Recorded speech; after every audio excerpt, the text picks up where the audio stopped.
Thank you to our partners at Complete Kids for partnering with our platform and sponsoring this episode. Complete Kids is a Gaston County born and Belmont headquartered organization that specializes in behavioral, occupational, physical, and speech therapy for children. So if you're someone who's actually wanting to continue or begin your career in children's therapeutics, and we have opportunities for you at Complete Kids. There are careers right now for you to explore, from getting started all the way to a board certified behavioral analyst and everything in between, and being able to not only give back to the next generation of children, but continue to call Belmont your home. Complete Kids has received approval from Belmont City Council to occupy the old Belmont Middle School and will be occupying in 2023. So if you want to call the Belmont Middle School your office and be a part of this culture, giving back to the next generation of children and still having the opportunity to be in our community, then visit CompleteKids.com and select the Careers tab. Thank you again for your partnership, Complete Kids. Back to the episode. Breakfast, because you have a very specific interest and passion for breakfast. But well, first tell me this: why do most chefs not like breakfast as much as you do?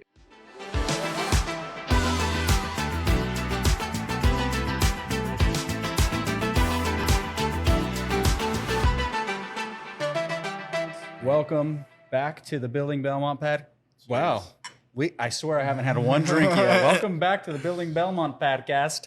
That sounds like an accent. Where's that accent from? Podcast. No idea. I don't know. Sounds northerner to me. Northern Midwest. A little bit northern Midwest podcast. Well, I swear I have not had one drink of this yet. It is a pristine drink. It's untouched, and I'm already slurring my words. But welcome back. We are in the Honeycomb Cafe. If you're not watching, you want to spend some time taking this one in. It's one of my it's one of the more aesthetically pleasing places in Belmont. And I'll say it so you don't have to, although I know you will say it. And we are here with the owner, operator, head chef, executive chef, chief bottle washer, everything, right? The CEO stands for Chief Everything Officer, Patrick Murphy. Thanks for having us, Patrick. Appreciate you, Connie. It's been a minute, but glad we got on here. Talk about what's going on here in Belmont. How are your podcasting legs?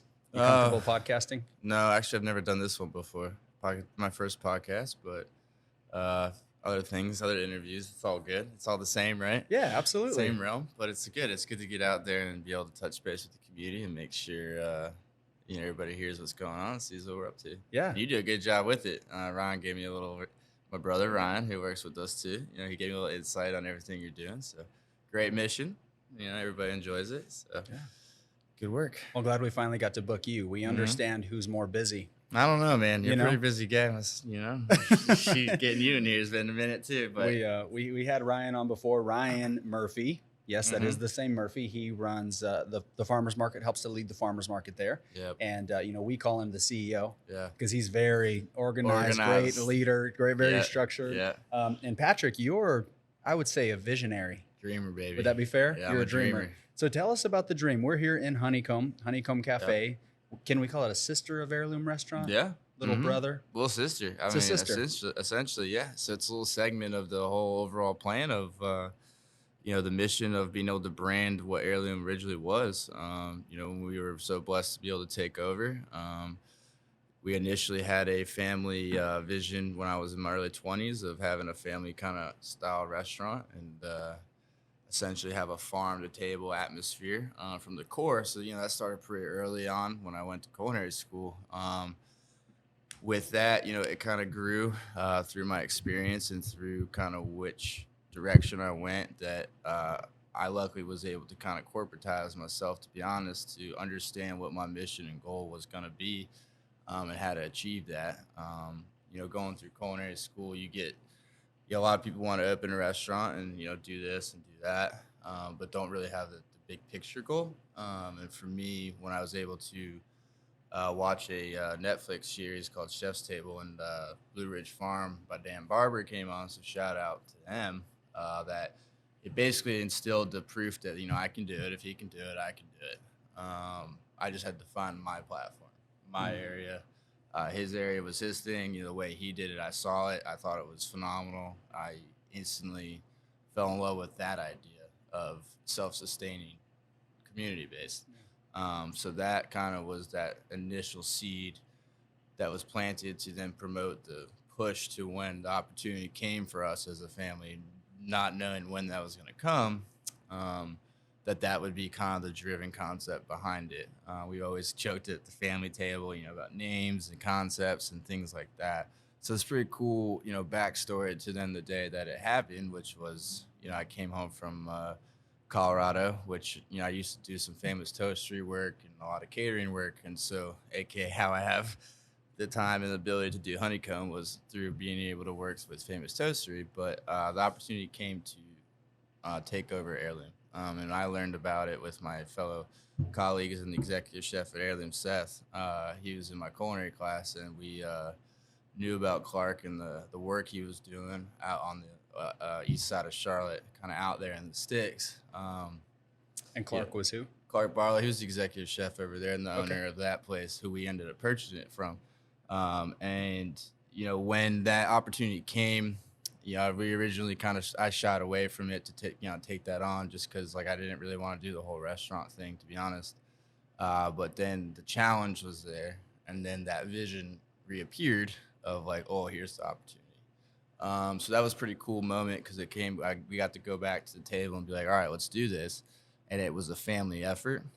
Yes, I'm the operational person on grounds that you see day to day, but there's a lot of work that my family does behind the scenes, as well as the people that are, operating with us daily.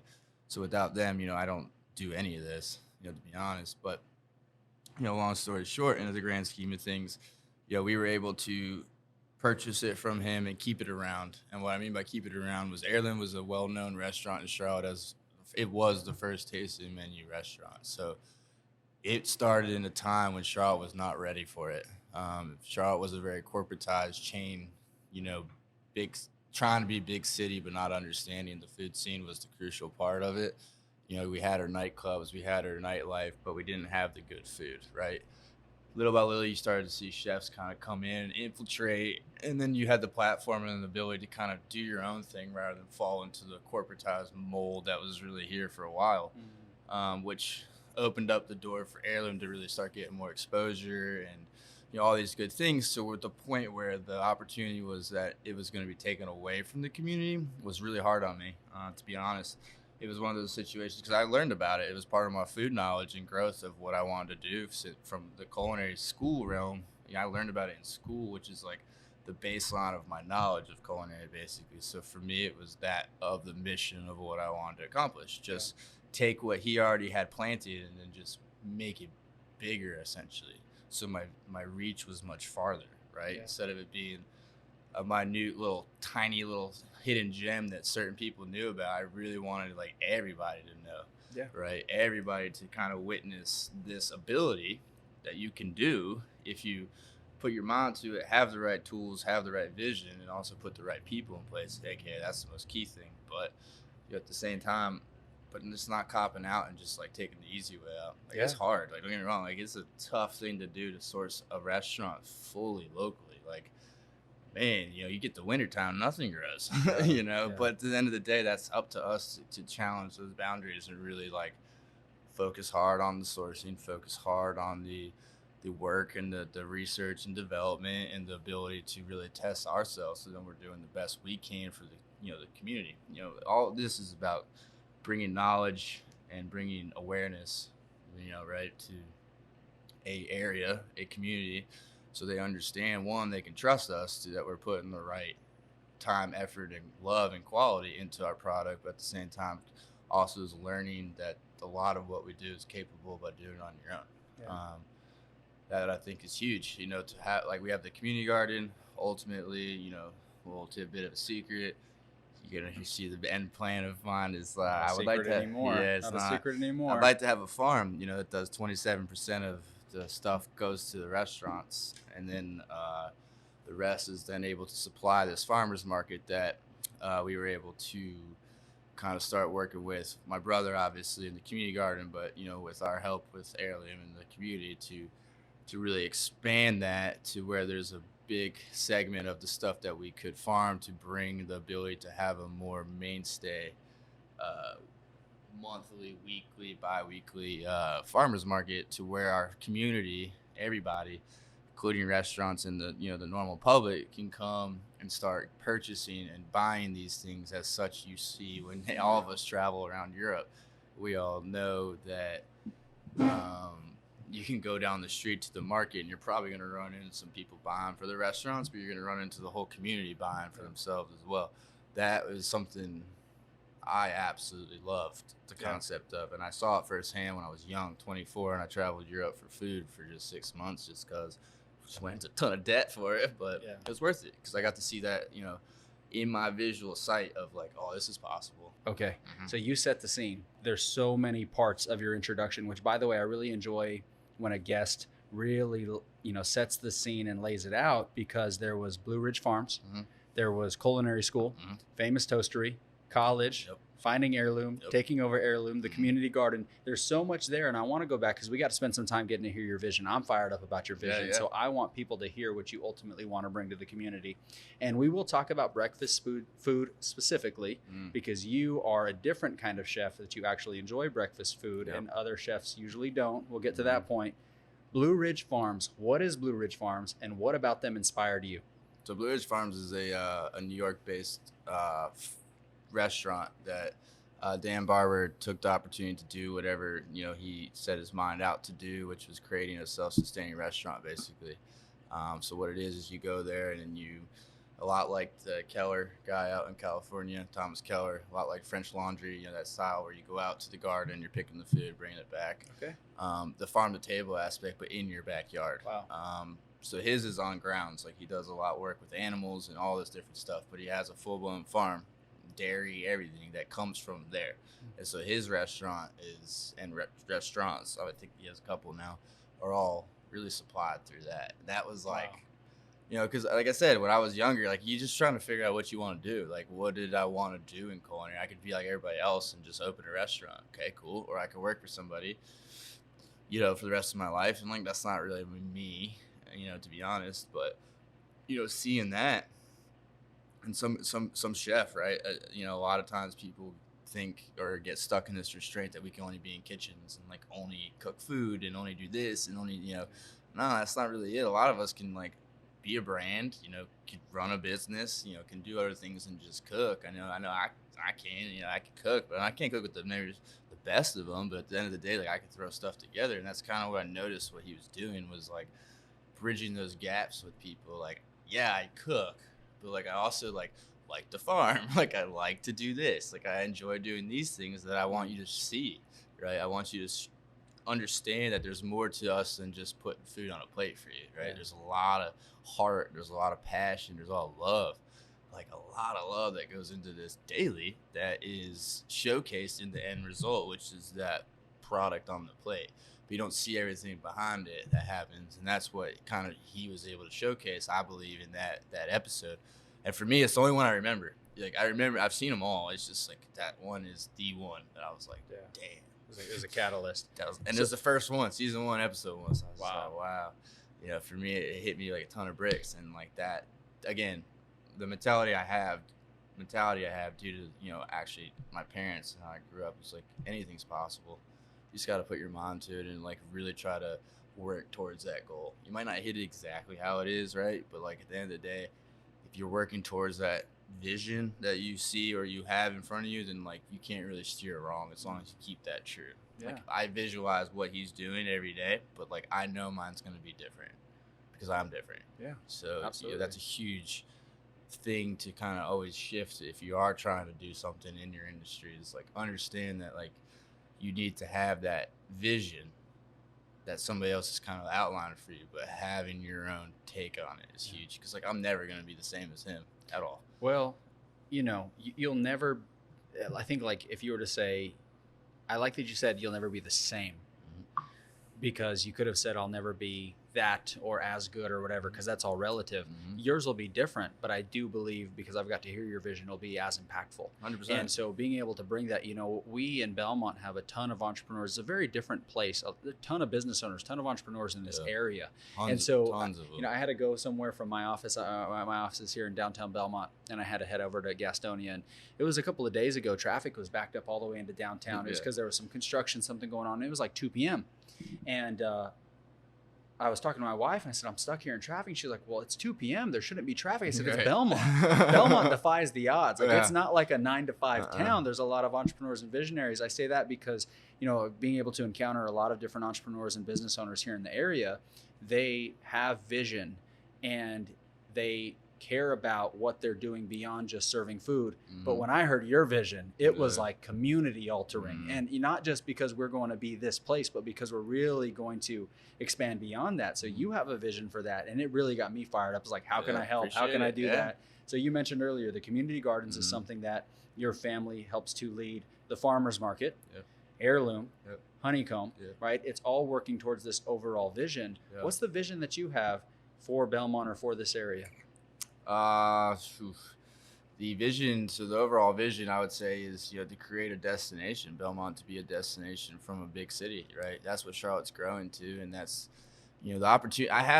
Don't get me wrong, like we had the opportunity to go to Charlotte and immerse ourselves in that race, but it's like, I say this a lot, it's really hard to get into an already running race. You know, it's really easy to start a race and set your own pace.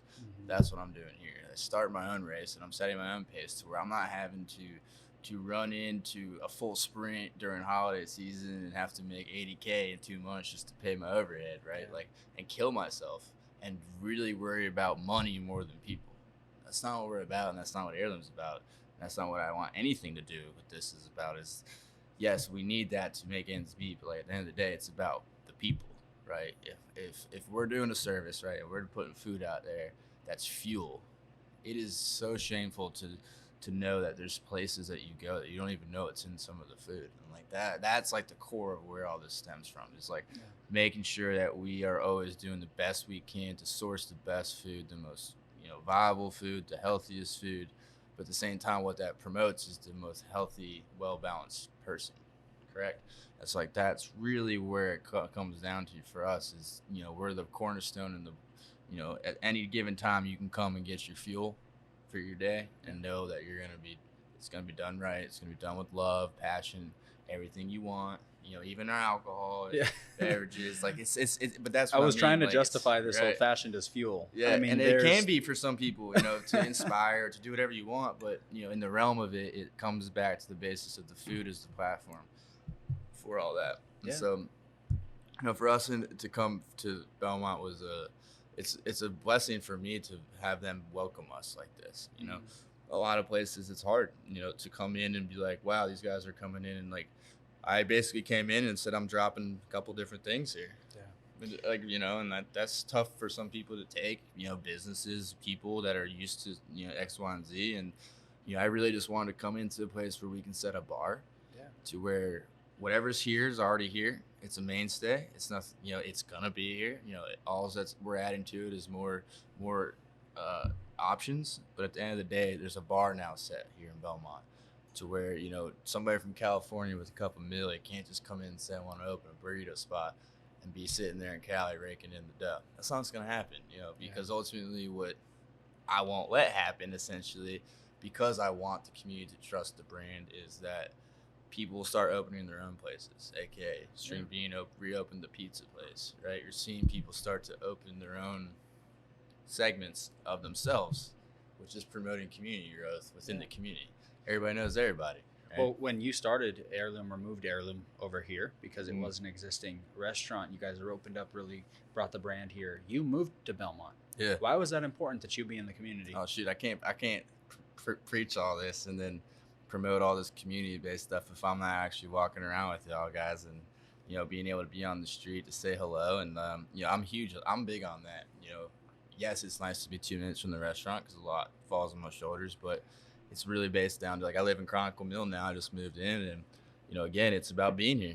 You know, if my life has to revolve around, you know, the community anyway, why not be better to just showcase and be able to put face into the community, right? So then it becomes comfortable to where I can have conversations with, just say, Sally and Joe, and just know them by name, know them, their kid. Like, that's what this is about. You know, yes, there's businesses behind it. Yes, there's things, but the mission is ultimately about bridging those gaps between business owners, chefs, the food scene, creating a bridge that allows for comfortability, and allows for, honestly, pull the shades up and kind of see what's going on. Yeah. TV really ruined it for us. I ain't gonna lie. I mean, a lot of people might hate me for saying that, but it's not what it is on TV, and we all know that now. It's like what they showcase is not the reality of it. It's not all bubble gum and cotton candy. Like being a restaurateur? Yeah, just in general. Just, restaurant stuff. They show you what they want to show you. Yeah.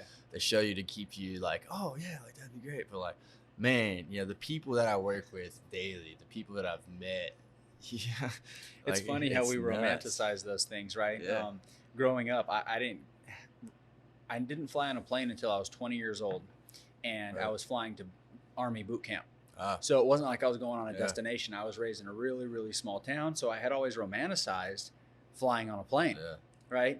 And then, you get there and you hit the runway and you're like, wait a minute. I don't know what this is terrifying. How is this thing going to, how is this thing going to get off the ground? How's it going to stay off the ground? I'll tell you, my first flight was Amarillo to Texas to Dallas, Texas. I'm from a small town in northern New Mexico.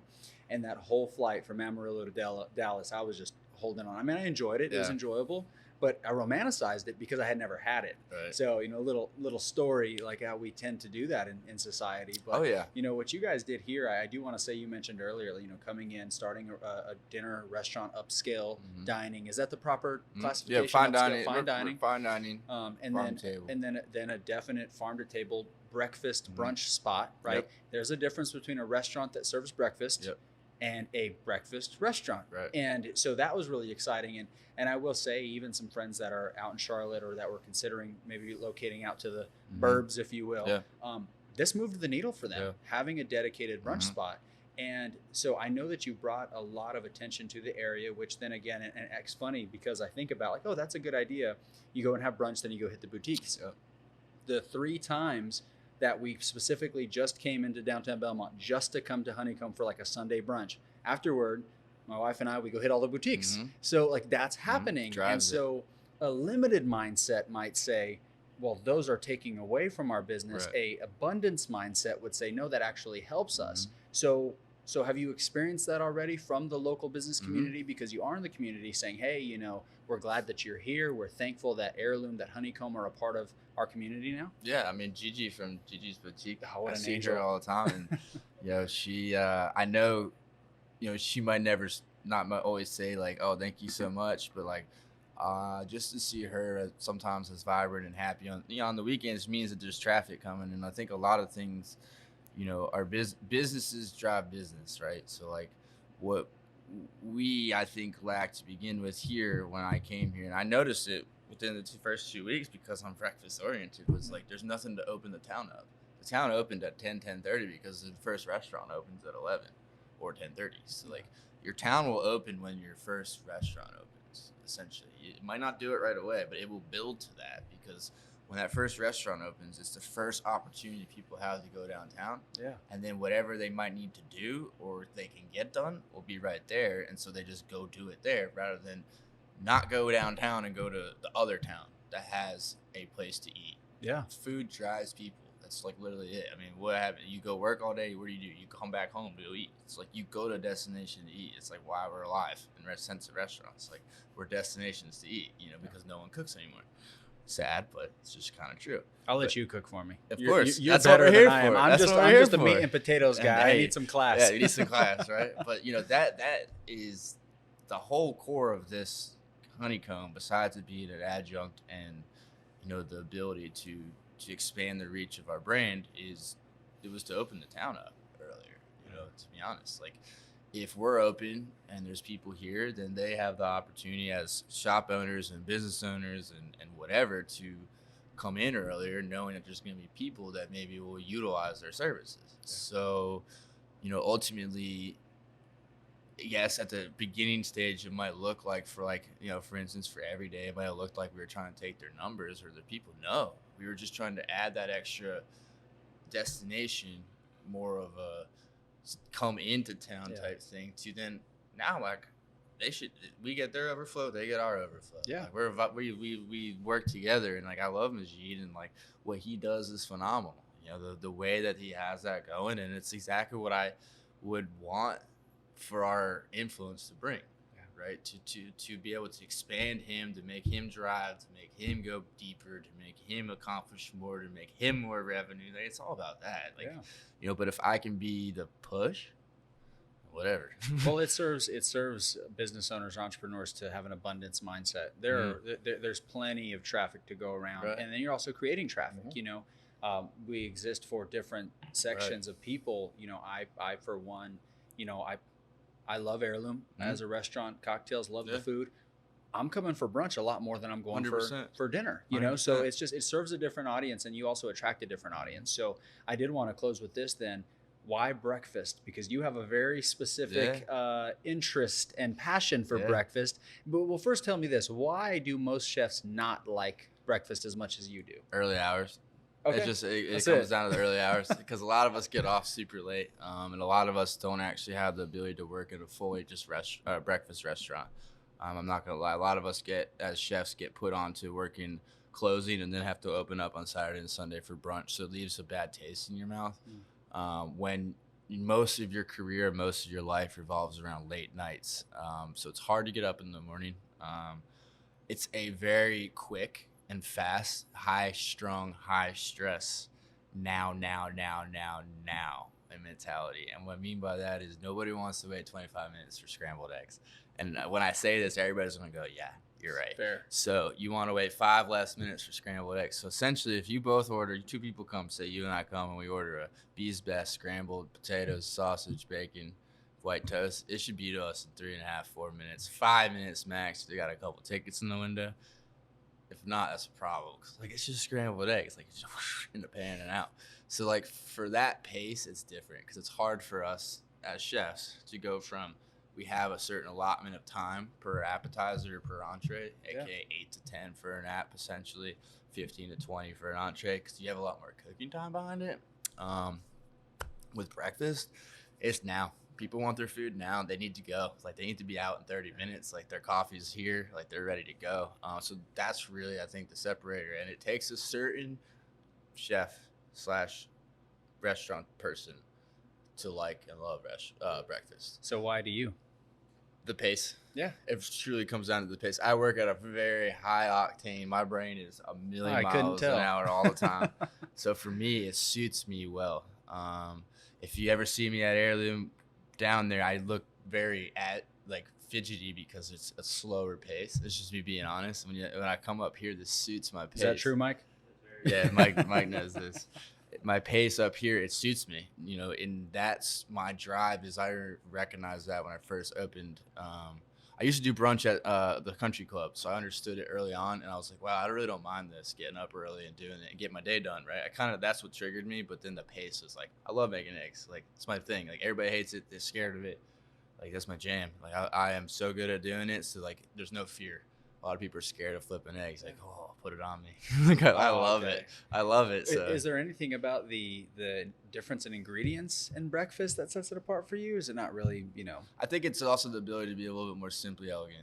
Okay. I can be very simply elegant with fine dining food. There's a certain elegancy you have to maintain if you're going to call yourself fine dining. Mm-hmm. Whereas with breakfast and brunch, you can really be simply elegant and really uplift the food off of just a few tweaks of just boom, there it is. Well, I will say I'm very impressed. Where is your family is originally from up north? Yeah, we're from Morristown, so it's 4 or 5 minutes from Newark. Yes, so I'm originally from New Mexico, the word. New one. Yeah. Okay, so huevos rancheros is a big thing for us, right? It'd be like me going into maybe New Jersey and making spaghetti. I better bring my A game. Yeah. So when Tex-Mex stuff. Yeah, well, so I came in here and you had your huevos rancheros, and we actually sat down for breakfast. Yep. And I said, you know what, Patrick, this is your specialty. I'll try it. And I was very, very pleased. Thank you. So it's different because again, it's different cultures, what have you. But I like the twist that you put on things, and when you can dissociate from what you're used to, it is that, like you said, simply elegant. So now it's my favorite thing to get Beautiful. here. Which for you, let's talk about. Maybe we can set something here. What would you say would be the Patrick special? If you said there's one item on the menu pancakes. Really pancakes? I'm pancakes guy. Okay. Pancakes. I get the Bee's Best probably every day. It's 2 eggs over medium potatoes and white toast. I don't get the meat, but if one of our biggest specialties is gonna be corned beef hash. Corned beef hash. I think everybody grew up eating that. I know I did, but mine was out of a can. So like way different than what we do. But to be honest, it's like 4 ingredients. Yeah. And it comes out very good every time. It's super simple. Like I said, it's simply elegant. It's a little, like the reason why it's so good is we take a lot of time with the corned beef. We marinate it and we cook it for a while, so it's super tender. So when you're eating it, it's balanced. That's probably one of the big things that, I learned a lot from Toast, a lot about this. Homage to them. At the end of the day, you learn from somebody. I learned how to execute a lot of this at a high level, but also I understood that you needed to, for this concept and for this moving forward, if it was to be a brand thing where there's other locations, it's about still creating that level of quality that's above potentially the rest, but still has an elegant, simple, what you're used to, what you grew up with. A lot of this is trying to hit nostalgia, man. I remember growing up having egg breakfasts and having some of the best times. I remember growing up having corned beef hashes in the morning. There's things that I remember for breakfast, so clearly that that's the goal, is to make sure when people come here, if that's what triggers you, then it's like you left feeling that same way. You're never going to feel exactly the same, but you can feel the same way. That's hopefully what happens. So well, thank you for sharing, and thank you for what you're doing for the community, you and the Murphy family. I got to spend time with you and Ryan, obviously, Scott and Linda, and even got to meet your sister. I've got to meet the whole family, and I will say that, there's definitely a brand in your family that I've come to enjoy, and I'm thankful that everyone listening now gets to experience you as well and get to know you. And obviously you're approachable. You're out running downtown. You're out and about. Any requests from the community, a call to action, if you will? No, I mean, the biggest thing is just don't be afraid to come out and show face and support. And it might not be always around, but if you let the team know and the staff know, if they're just as important, get to know them as well, because they're the ones implementing this vision as well. So the more that we can get to know you guys, the easier it is for us to do our job right by the community, right? The more I know, the more that we know, the more that we can hit the nails on the head of certain things, the better it is for everybody. Call to action would be just like, let's just keep growing. Just keep going. Awesome. Let's do it together. Yes, sir. Well, cheers. Cheers to you. Cheers to Honeycomb. Cheers to Heirloom. Cheers. Thank you. Thank you for joining us for another episode of the Building Belmont podcast. I'm your host, Keanu Trujillo, reminding you to subscribe, rate, and review on your favorite podcast platform. Be sure to like and subscribe if you're watching us on YouTube. And of course, share with a friend, share with a neighbor. We'll see you again next week as we capture more stories, create more connection, and share more information here on the Building Belmont podcast.